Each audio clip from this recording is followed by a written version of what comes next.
Hi, welcome to my channel. Let's see how to create a custom workout on your Apple Watch. For that, we had to go first to workout, and Apple has already given a lot of variety of workout.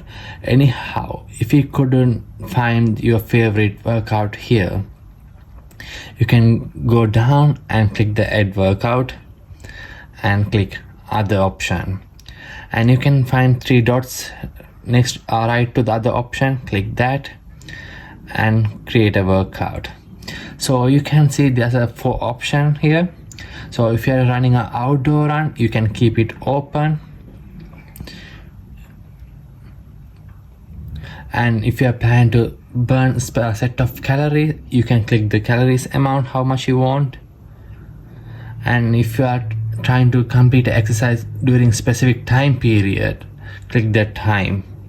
Or you want to customize according to your preference, you can click the customize and create your workout.